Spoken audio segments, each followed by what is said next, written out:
flows through all the generations. His favor, His favor, His favor, His favor, His comfort to my soul. So I give my all.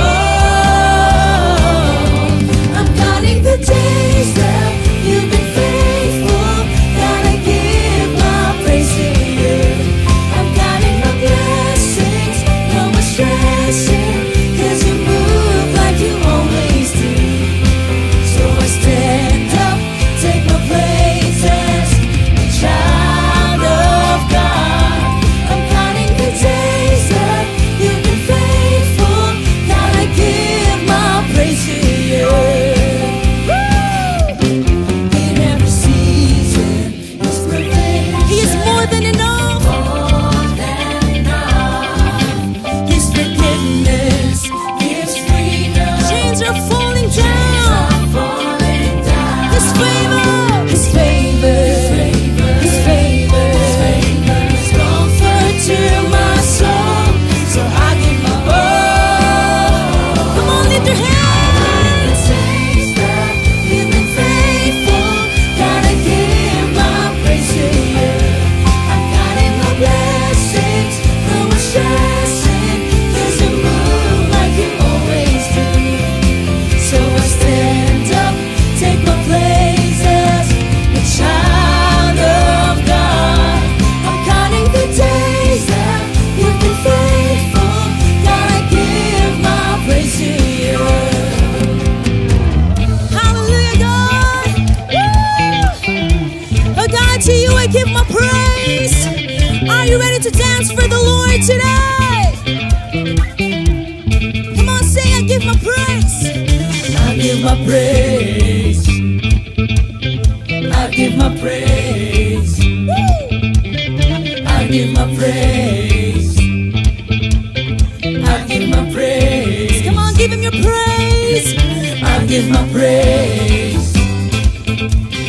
I give my praise. I give my praise. I give my praise. Are you ready to jump for the Lord? I give my praise to you. I give my praise to you. I give my praise to you. I give my praise to you. I give my praise to you. I give my praise. I give my praise. I give my praise. I give my praise to you.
Yan, muli po, isang mapagpalang umaga sa ating lahat. Ako po ay very much excited at happy na kayo ay makita na nandito sa sanctuary, worshiping with us today. Ayan. So, talaga namang ang Lord ay binibigyan tayo ng countless chances, no? Every day. At isa po yun, isa po yang ngayon. Ayan, isa today ang chance ng Lord para sa ating bawat isa. Ayan. At this morning, gusto ko pong simulan yung ating mensahe today with this group. Ayan. For sure, one way or another, ay napakinggan nyo na po siguro yung isa sa mga kanta nila dahil ngayon sila ang nasa tuktok ng pop culture dito sa Pilipinas. Kilala nyo po ba? Kilala niyo ba sila? Yan ang Bini, no? Sino po dito mga Blooms? Blooms ba yung tawag sa ano nila? Sa, fans, sa mga fans? Yan. So, parang kahit saan tayo pumunta, no?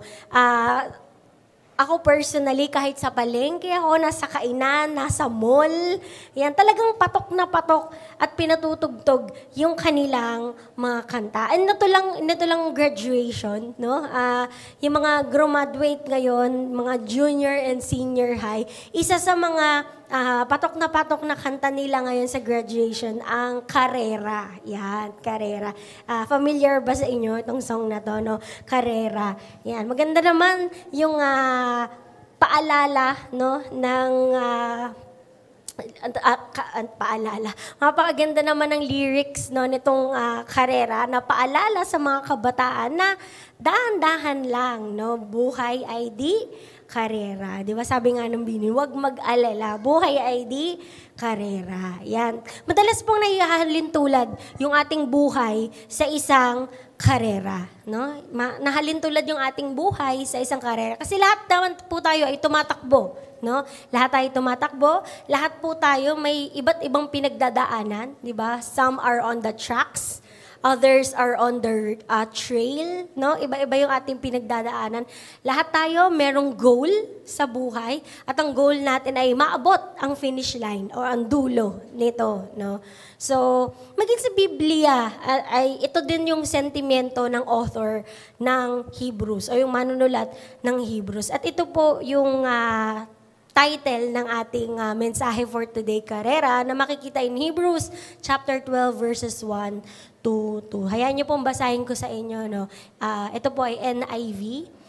And so the word of the Lord says, "Therefore, since we are surrounded by such a great cloud of witnesses, let us throw off everything that hinders and the sin that so easily entangles, and let us run with perseverance the race marked out for us, fixing our eyes on Jesus, the pioneer and perfecter of faith." Ayan. So sa Tagalog po, ayan yung muli kong basahin. Kaya nga, dahil napapaligiran tayo ng napakaraming saksi, tanggalin natin ang anumang balakid at ang kasalanang kumakapit sa atin.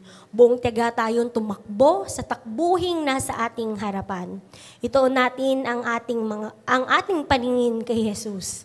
Sa Kanya nakasalalay ang ating mananampalataya mula simula hanggang katapusan. No? Napakagandang verse po. So, kung in-encourage tayo ng Bini, di ba?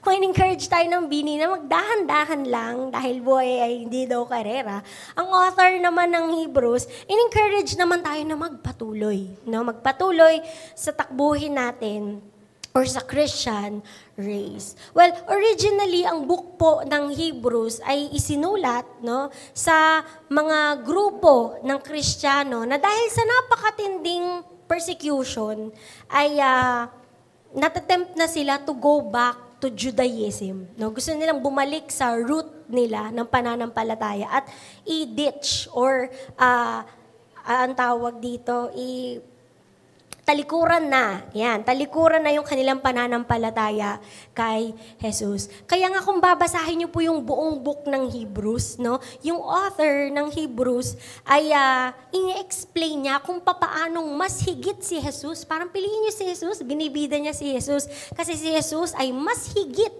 no? Kaysa sa Judaism, si Jesus better siya kaysa sa Old Testament laws and priest, di ba? Even higher than the angels na wini-worship ng iba sa atin. Yan, di ba? At pinatotohanan din po ng mga nasa Hall of Faith, no? Yung nasa Hebrews 11, just the chapter before nung ating pinag-aaralan today, no? Na pinatotohanan nila na dahil kay Jesus at dahil sa kanilang pananampalataya at commitment kay Jesus, no, they overcame obstacles. They ran this race and they finished strong. So, ngayon itong ating verse ay nire-remind tayo na sa ating karera, na sa ating karera, sa buhay Kristiyano, hindi po tayo nag-iisa. No? Hindi po tayo nag-iisa. Marami sa atin who have gone before us, 'di ba? Sabi diyan, the great cloud of witnesses, yung ating yung nakapaligid sa ating mga saksi, no? Sila yung nagpapatunay na sila po ay sinubok, maaring sila ay nadapa, pero sila ay nagpatuloy at nanalo sa dulo. So the author of Hebrews gave us instructions. Paano nga ba natin tatakbuhin, tatahakin itong karera natin bilang mga Kristiyanos? This morning, I'll be sharing with you 4 points, no, na dito sa ating verse ngayon ay ibinirake down lang natin. So unang-una, no, first is to lay aside every weight. Yan, lay aside every weight. Ako po ay natutuwa, no? Dahil sa ngayon, kung mapapansin nyo, napakarami pong mga runners. Tama ba? Parang yun ang ngayon parang kahit saan ka pumunta, ang daming ngayon tumatakbo. Di ba nung pandemic, ang uso cycling di ba? Ang daming nagbabike, ang daming siklista kang makikita sa daanan, no? Pero ngayon, mas marami nang tumatakbo. Di ba?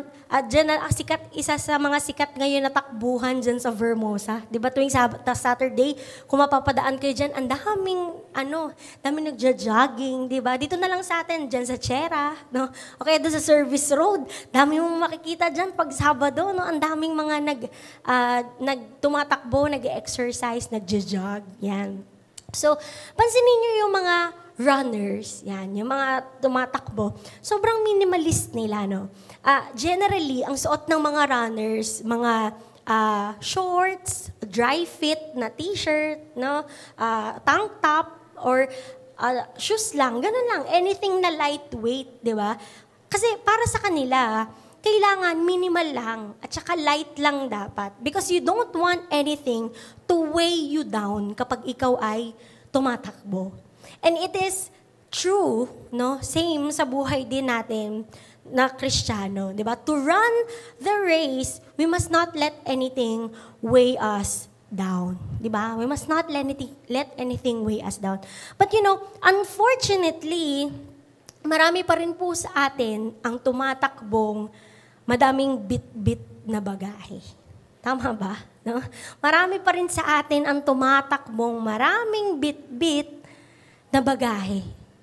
And during the course ng ating pagtakbo, magtataka tayo, ba't pagod na pagod naman ako? Ba't parang hirap naman ako sa pagtakbo? Di ba? Kasi kapatid, ang dami mong bit-bit. Di ba? Ang dami mong dala-dala. Ang tanong ko po sa inyo sa umagang ito, kailangan mo ba yan? Di ba? Kailangan mo ba yan? Yung iyong mga bit-bit? Di ba? Kailangan mo ba yan? I want you to picture this, no? Sa umagang to, I want you to picture this. Imagine natin sabay-sabay, di ba? Everything and everyone we encounter, lahat ng bagay, no? Tao man, bagay man, na na-encounter natin sa buhay natin, have something to give to us, no?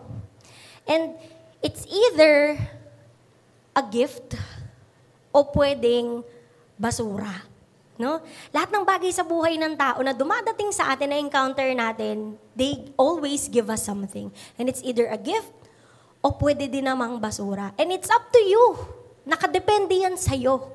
Kung tatanggapin mo and take it with you sa iyong pagtakbo. No? So imagine, kung isang runner, di ba? Imagine natin isang runner, tapos, runner siya, tapos ang dami niyang bit-bit, di ba? Kunyari, kasi maroon siyang malaking backpack. Mas matindi pa sa magka-camping, no? Ganun yung bit-bit niya sa likod.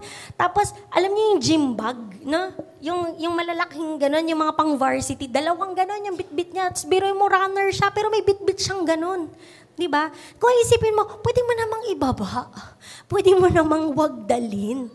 Di ba? Pero hindi, dadalhin ko to. Hanggang dulo. Gusto ko to Diba? Bibit-bitin niya yun hanggang dulo kahit pagod na siya, hapong-hapo na siya. Kung titignan mo, nakakatawa, diba? Na nakakaawa. Tapos kung titignan mo yung laman ng bag niya, pag manuksan mo, mga pangkulot, ganon, mga yung mga milk tea, baso ng milk tea na mga walang laman, yung mga ganon, yung mga, basically, what I mean is, mga basura, mga bagay na wala namang kinalaman sa kanyang pagtakbo. Pero bibit-bitin niya pa rin hanggang dulo. Di ba? And so, it will only slow him down. Diba? It will only slow him down. Kahit hapong-hapo na siya, hindi niya pa rin bibitawan. So, marami sa atin, ganito din. No? Maaring hindi tayo aware, pero marami sa atin, maaring ganito pa rin. And so, I want you to take a moment right now and ask yourself, no? Siguro ito yung napagandang time to reflect.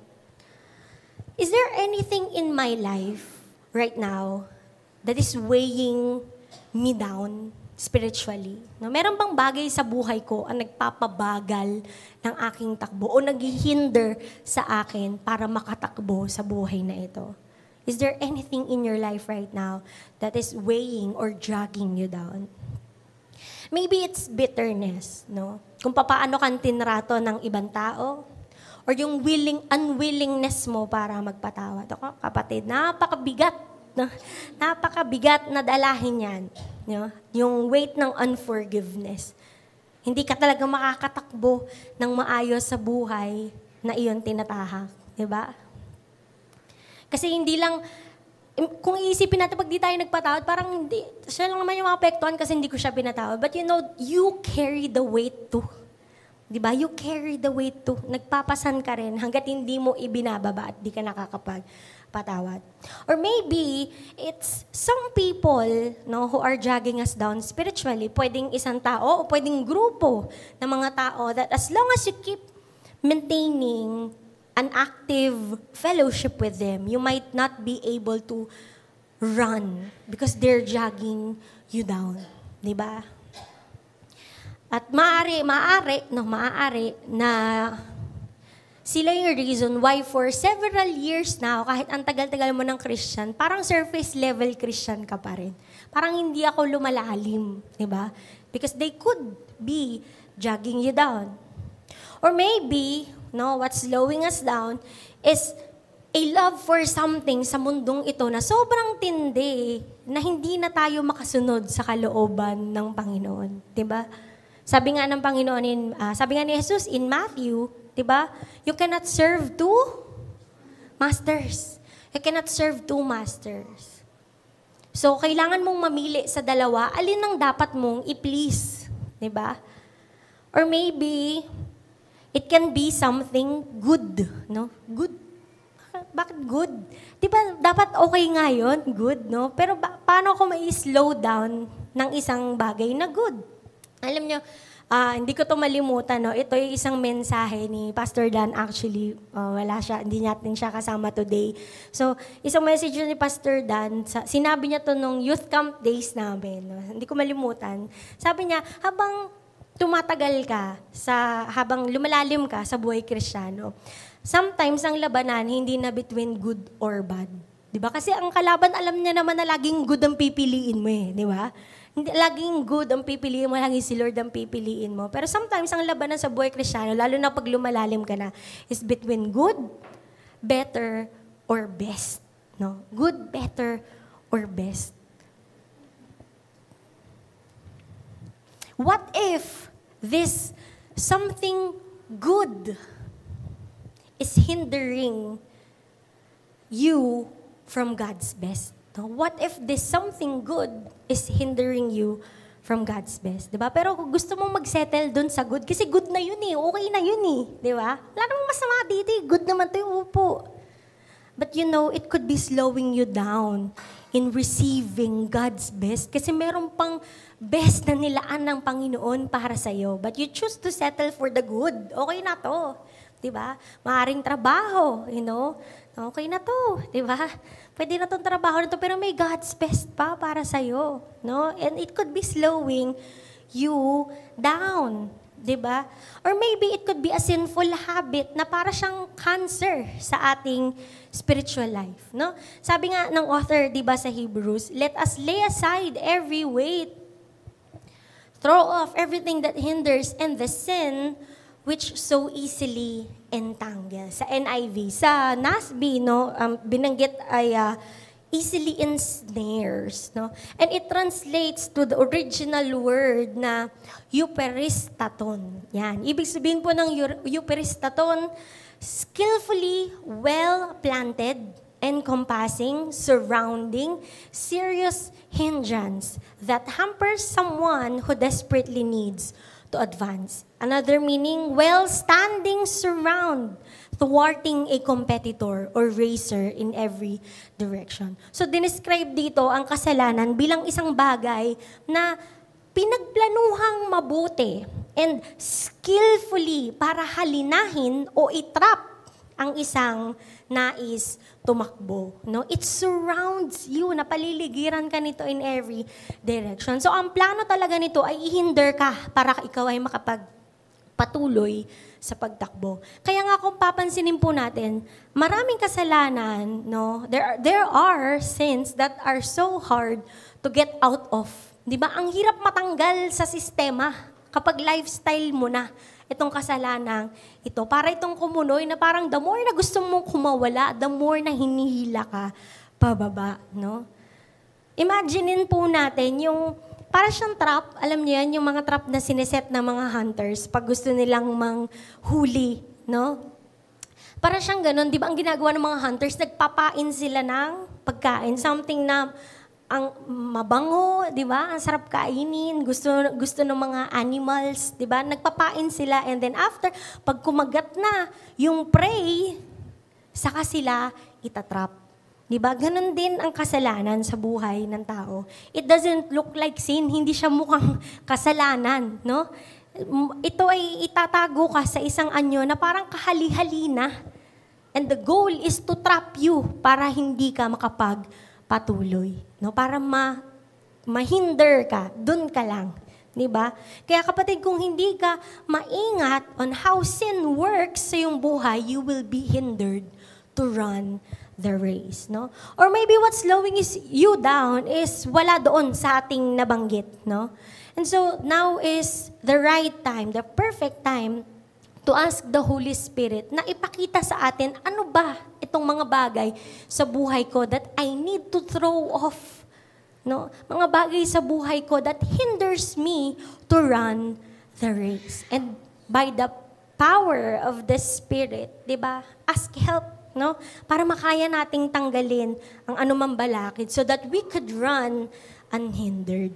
'Di ba? Pangalawa po, no, hindi lang natin lay aside every weight, but we must run with endurance. No? Run with endurance. Napaka-importante po ng nasa karera ng buhay ng tao itong word na ito, no? Endurance. Someone said na ang Christian life, no, the Christian life is not a sprint, but a marathon, no? The Christian life is not a sprint, but a marathon. Ano bang pagkakaiba ng sprint at marathon? No, makikita natin dyan yung dalawang picture. Yung nasa taas, yung sprint, at nasa baba ay marathon. Ano bang pagkakaiba nitong dalawang to? So, unang-una, distance, no?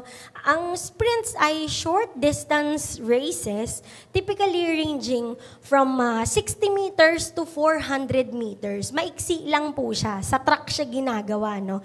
And while ang marathons naman, they are long distance races na tinatakbo. Usually 42 kilometers. Ang buong marathon, 42 kilometers po yan. So, parang mula dito hanggang Manila na ba? Tama ba yung, ganun ba yung distance? From here to Manila, 42 kilometers. Sobrang layo, no? Meron din naman mga half marathon lang na 21 kilometers. Meron na rin ngayon mga 5K na tinatawag, no? So, usually mahaba talaga, no? Mahaba ang distance ng marathon. At kung ang sprint ay sa track ginagawa, ito naman sa trail marathon, iba't iba. Pwedeng trail, pwedeng padaanin ka nga sa mga ilog, no? So, iba't ibang klase ng daanan. And so it requires endurance. Dahil sa sobrang haba niya, it requires endurance para ikaw ay makatagal. Yan. So, next na kaibahan ay duration. So, kung dahil maiksi lang ang sprint, few seconds lang to a minute, no? Ganun lang naman kasi kahaba yung distansya. Ang marathon, it could last to several hours. Yung mga elite runners, 2 to 3 hours lang nila binabata yung 42 kilometers. Pero kung recreational runner ka, so from 4 to 6 hours, pwede mong tapusin yung iyong trail. At maging sa pacing, no, kapag sprint, kailangan OA ka kagad. Umpisa pa lang, pasabog kagad yung energy mo. Kailangan high speed kagad sa umpisa hanggang dulo, kailangan OA ka. Di ba, mabilis na mabilis ka. While ang marathon, kailangan controlled, kailangan stable, o kailangan kahit DOA sa umpisa. Ang mahalaga, makonserve mo yung energy mo para ikaw ay makatapos. Di ba? Yung, alam mo yung G ka sa umpisa pa lang. Tapos bago ka makarating ng dulo, kalahati pa lang hapong-hapo ka na. Di ba? So kailangan sa marathon, kaya mong i-conserve yung iyong energy so you can finish the race. No? Kaya nga tama yung sinasabi ng tao na to. No? The Christian life is not a sprint, but a marathon. Di ba? Papansinin na lang natin sa Biblia, napakarami pong tao sa Biblia who started off so well. Di ba? Yung OA sila sa umpisa. No? Katulad na lang ni ganda-ganda ng life nila, no? Si Adam and Eve, di ba? Ang ganda-ganda ng life nila sa garden. Pero alam naman natin yung kinahantungan nila. Di ba? Si Samson, no? Si Saul, King Saul, no? And si Judas. And there are a lot more na on fire sila. Okay na okay sila sa umpisa, pero hindi nila napagpatuloy yung kanilang commitment. No, maaaring may maaring ganito kayo, 'di ba? Maaaring during your youth days, you are so active din sa church, pero dahil sa iba't ibang bagay na dala ng buhay, no, we might not be able to keep the pace. 'Di ba? Kaya nga napaka-importante nitong sinabi ng author ng Hebrews. Let us run with endurance. No? Run with endurance. Usually, pag iniisip natin yung salitang endurance, yung nakaupo ka lang, babatahin mo lang lahat ng mga binabato sa'yo. Diba? But you know, endurance, it actually translates to the original word, eupomone. Yan, eupomone. Ibig sabihin, determination, unhurrying yet undelaying, which goes steadily on and refuses to be deflected. Hindi po ito nakaupo ka lang at babatahin mo lang lahat na nangyayari sa'yo, no? It goes on. Nagpapatuloy ito.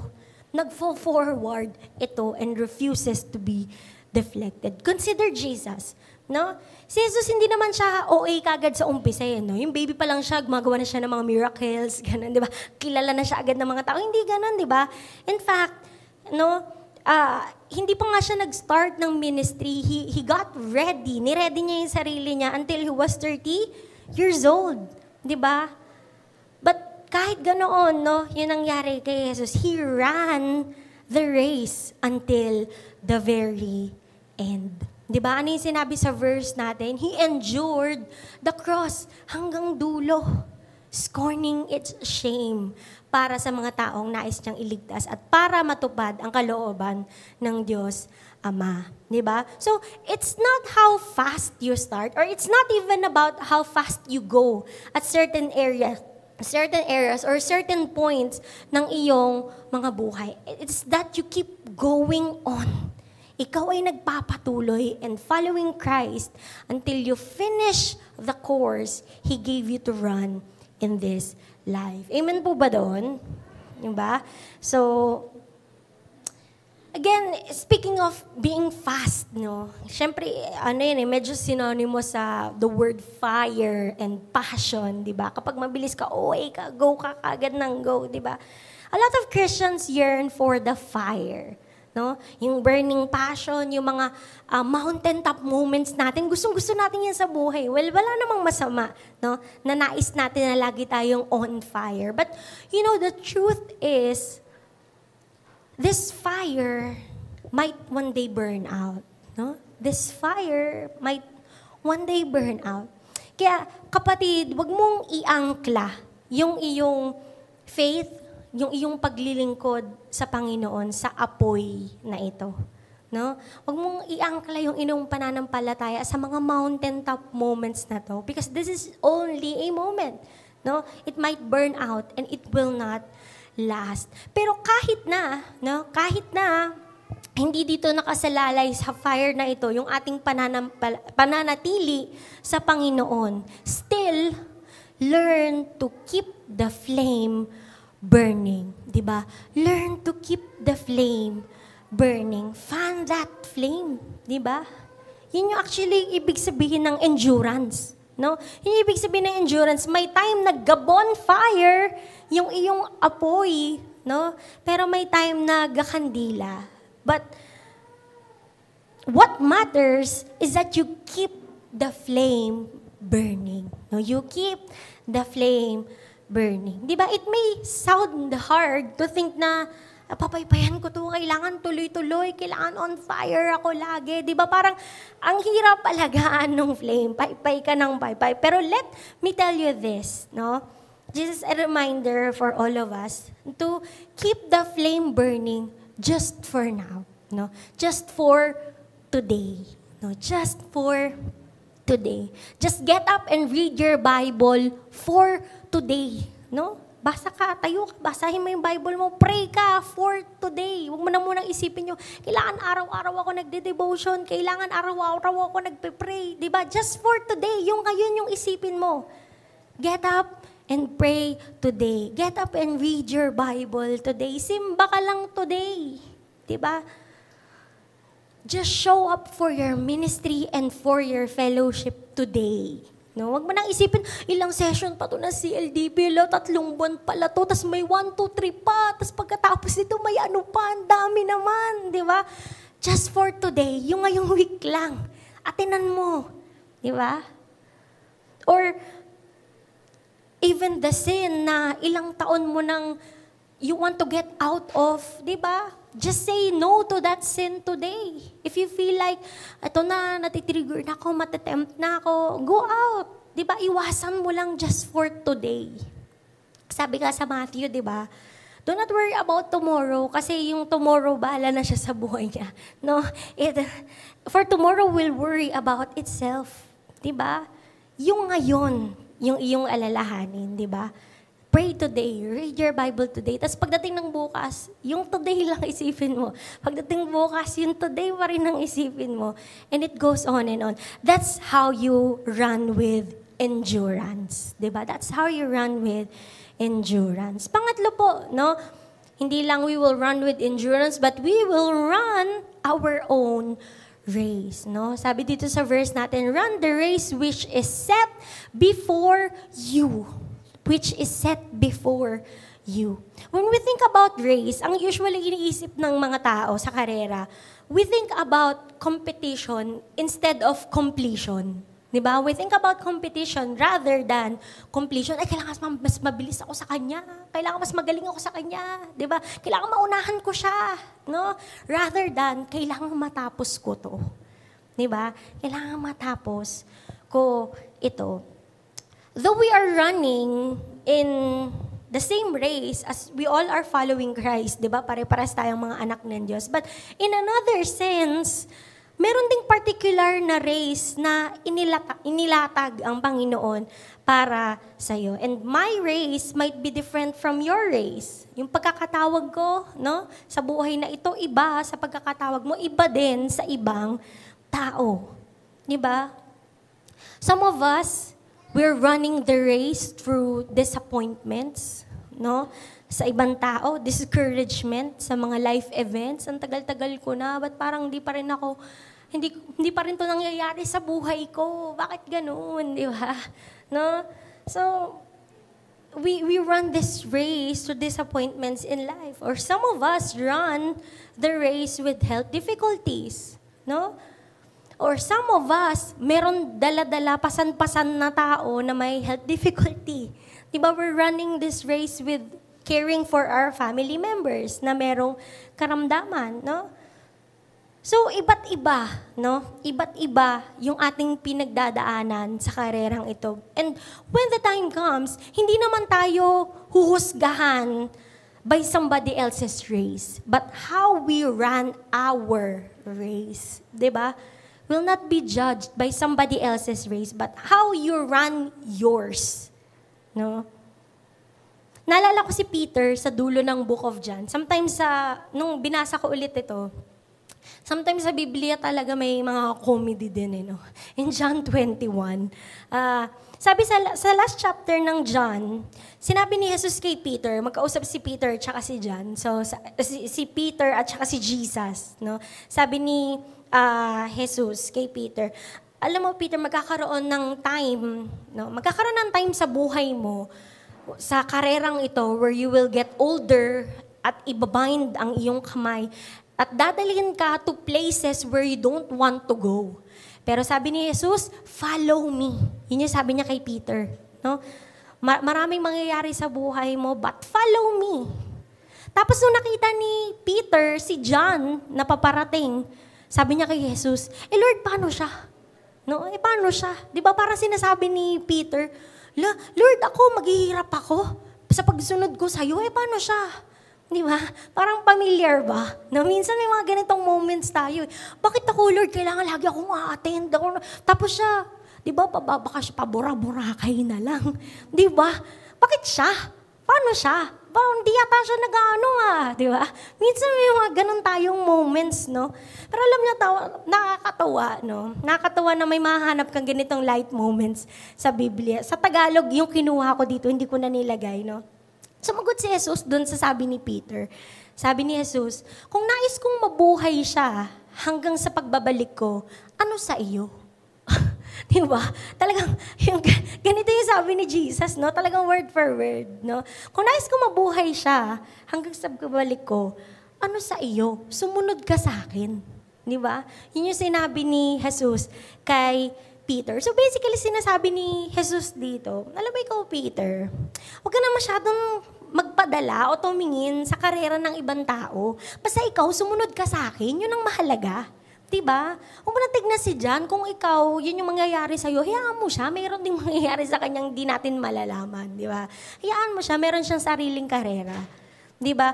Basta ikaw, sumunod ka sa akin, ano sa'yo? Gusto mo masabihan kay Jesus? Diba? Ano sa iyo? Basta ikaw, sumunod ka sa akin. Diba?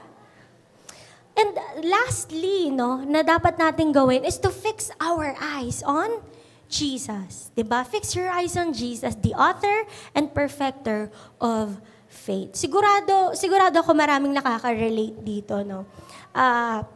Sino po dito yung may mga astigmatism? Meron ba? Ako lang. Ayan. Alam niyo, isa sa mga reason bakit hindi ako nagda-drive sa gabi talaga. Talagang lang ako. Pasahero lang talaga ako sa gabi. Kasi ang nangyayari sa akin, sumasabog talaga yung ilaw ng mga kasalubong kong sasakyan. No? Ganun yung tingin ko sa kanya. Tapos ang mahirap pa dito, parang automatic na napapapunta ako doon sa ilaw, no? Mamaya mapunta na ako sa kabilang lane. So talagang napakadelikado, no? So ang hirap kaya hindi talaga ako nagda-drive sa gabi kasi sabog na ang mangyayari. Imbis na nakafocus ako sa daanan ko, napapapunta ako doon sa sa kabilang lane dahil sa sabog ng ilaw. And this is true, no, sa buhay din nating mga Kristiyano. We tend to drift towards whatever we're looking at. Tama, di ba? We tend to drift towards whatever we are looking at. So if you are always looking on your circumstances, di ba? Nakatingin ka lagi sa ibang tao, nakatingin ka sa mga emosyon natin na araw-araw namang talagang nagbabago, di ba? We tend to be discouraged. No? Kung doon ka laging nakatingin. Kaya nga sabi ng author ng Hebrews, fix your eyes on Jesus. Fix your eyes on Jesus. Sa Kanya tayo tumingin. Di ba? Not even sa ating karera. Kasi we might say, parang, magagawa ko ba to? Magagawa ko ba tong lahat? Makaka-keep up ba ako? Di ba? I don't know kung tama ba magagawa ko sa ministry ko. Makakalayo ba ako sa tukso? Diba? Mapapatawad ko ba yung mga nakasakit sa akin tsaka yung mga lalo pang nagpapasakit sa akin? Magagawa ko ba yun? Makakaabot ba ako sa dulo ng finish line? Diba? So don't look at the race. Look at Jesus. Look to Jesus. Nor look at other runners. Diba? Kasi tao pa rin tayo. Kahit tayo mga anak ng Diyos at Kristiyano, tao pa rin tayo. And people might keep offending you. Diba?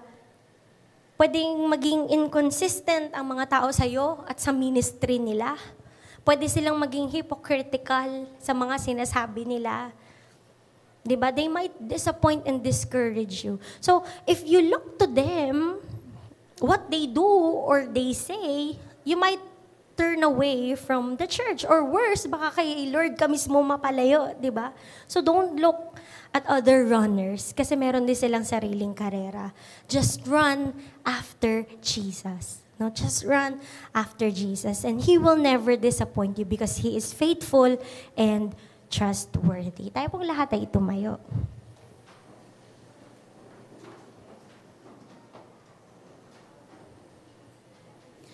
And so, today, nais ko po sana that our worship today be personal. No? Alam ko, every time we finish the sermon, lumalapit tayo in response to God's message. At tayo ay pinagpipray, no? Nakatayo tayo dito, hinihintay natin na maipag-pray tayo ng ating mga pastors. But, let's not be passive today. But instead, dahil meron tayong kanya-kanyang karera na tinatakbo, dinadaanan, today, I want you personally to just go to the Lord. Just run to the Lord today. No, ating ipanalangin yung ating mga sarili. Personal tayong lumapit sa Panginoon today. At katulad ng sinabi natin kanina, let us lay aside every weight. Kapatid, kung merong something in your life that's slowing you down, every burden na yung bitbit, you are free to lay it off at the feet of Jesus. No? Dahil sa Panginoon, every burden that we give to Him, papalitan niya ito ng katagumpayan, ng kalakasan na nagmumula sa Kanya. And so today, let us be personal as we come before the Lord. And as we worship Him, hayaan natin na mag-minister sa atin ang presensya ng Panginoon, ang Espiritu ng Diyos. Because it is true that as we run this race, even if we run with endurance, matatapos natin ito not by our might nor by our power, but only by the Spirit and by the grace of the Lord. So today, come before the Lord. Personally commune with your God. Lay aside every burden, every weight, and every sin that entangles and slows us down. And lay it at the feet of Jesus. Oh, hallelujah, God. Before we worship, kanya-kanya po tayong manalangin sa Panginoon. Oh, hallelujah, God. Giving is part of worshiping. To all who desire to give, you may give your tithes and offering through online bank transaction. Details are provided below.